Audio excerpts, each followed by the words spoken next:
सभी भक्तों को पंडित सलील त्रिवेदी की ओर से राम राम। जय श्री राम। भक्त श्री हनुमान जी के चरणों में नमन कर श्री राम कथा का शुभारंभ करता हूँ। प्रिय साथियों, ये मथुरा जिले की कुछ समय पहले की सच्ची घटना है।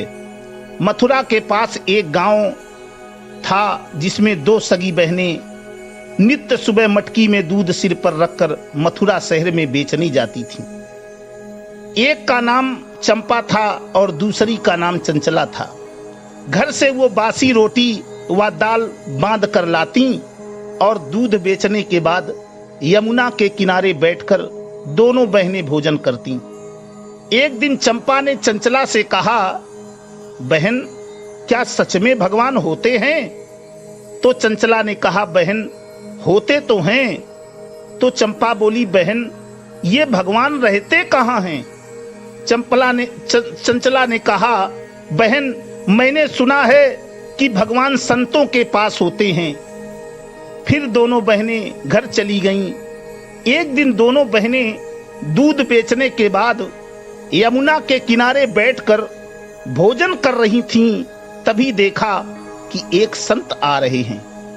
चंपा ने चंचला से कहा, बहन, देख, संत आ रहे हैं।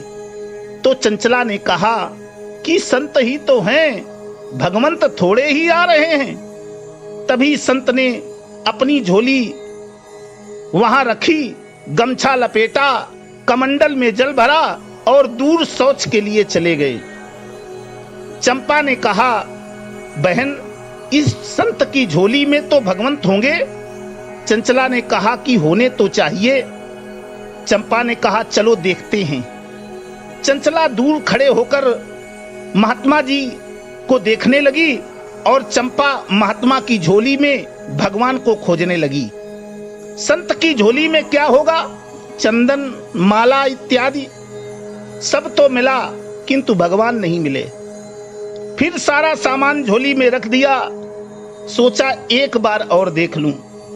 सारी झोली का सामान उलट दिया। एक डब्बा मिला, उसे खोलकर देखा तो एक बाल रूप में छोटी सी श्री रघुनाथ जी की मूर्ति लेटी हुई थी। चंपा ने रेशमी रुमाल निकाला और उसको बिछाकर भगवान जी को खड़ा करने लगी, किंतु भगवान जी खड़े न हो। चंचला से कहा, आजा, भगवान के दर्शन कर ले। चंपा बार बार भगवान को खड़ा करे, किंतु भगवान जी बार बार गिर जाएं, वो खड़े ही न हो। बोली, राम राम। भगवान, ये महात्मा आपको डिब्बे में बंद करके रखता है, ये इतने जुल्म करता है। भगवान जी, अब पैर सीधे कर लो। आप महात्मा से इतना डरते हो भगवान? आप हमसे बोलोगे नहीं? कोई बात नहीं भगवान, देखो आपके हाथ पैर कैसे टेढ़े हो गए हैं। कितना निर्दयी है ये महात्मा, ऐसे कोई रखता है भगवान को? भगवान जी, यहां महात्मा नहीं है, तब तक आप अपने हाथ पैर सीधे कर लो। चंपा ने चंचला से कहा, देख, मटकी में थोड़ा सा मक्खन लगा होगा, ले आ, मैं भगवान की मालिश कर दूं। और वो चंपा मक्खन से भगवान की मालिश करने लगी। कहते हैं, जैसा भक्त होता है वैसा ही भगवान बन जाता है। भगवान ने हाथ पैर सीधे कर लिए, मूर्ति खड़ी हो गई। तभी महात्मा जी आते दिखे। चंचला ने चंपा से कहा कि महात्मा आ रहे हैं। चंपा अब भगवान को डिब्बे में रखने लगी, किंतु अब भगवान की मूर्ति लेटे ही नहीं, इस कारण डिब्बा बंद न हो। तब तक महात्मा पास आ गए। देखा सारा सामान निकला पड़ा है। सोचा स्नान कर लूं, फिर इन्हें बताता हूं कि मेरा सामान कैसे छुआ, क्योंकि महात्मा जी बिना स्नान के बोलते ही नहीं थे। यमुना में स्नान किया महात्मा जी ने और आकर देखा तो भगवान की मूर्ति खड़ी थी। सोचा जो हुआ सो हुआ, कम से कम दर्शन तो कर ही लूं। और महात्मा जी लेटकर दंडवत भगवान की मूर्ति को प्रणाम करने लगे तो महात्मा जी का हाथ भगवान की मूर्ति से छू गया और वो जैसी पहले थी वैसे ही हो गई।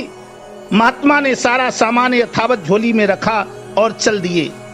महात्मा जी अपने आश्रम में जाकर भगवान की मूर्ति निकालकर और हाथ जोड़कर बोले, भगवान, मैंने आपके कारण संसार छोड़ा, आपके कारण मैंने सुखों का परित्याग कर दिया। भगवान, मैं इतना टेढ़ा हूं कि आज तक तो आप मुझसे कभी सीधे नहीं हुए, और उन अनपढ़ गंवार 2 कन्याओं से आप क्षण भर में सीधे हो गए। भगवान ने कहा, महात्मा, मैं सीधों के लिए तो सीधा हूं और टेढ़ों के लिए मैं सदा ही टेढ़ा ही रहता हूं। तुमने कभी मेरी भावना को जानने का प्रयास ही नहीं किया। मैं तो भाव का भूखा हूं। महात्मा जी रोने लगे। जीवन में वैराग्य तो आया, किंतु सरलता नहीं आई, क्योंकि नवम सरल सब छन सलहीना, मम भरोसा ही हरस न दीना। प्रिय साथियों, भगवान कहते हैं कि मुझे तो वही पा सकता है जिसका मन निर्मल हो। मुझे छल कपट प्रपंच करने वाला तो पा ही नहीं सकता। निर्मल मन जन सो मोहि पावा, मोहि कपट छल छिद्र न भावा।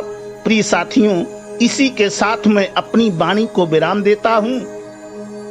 आप सभी लोग इसे राम काज समझते हुए श्री राम कथा को जन जन तक पहुंचाकर अधिक से अधिक लाइक, कमेंट्स व बेल आइकन का बटन दबाकर सब्सक्राइब करें। धन्यवाद। जय श्री राम।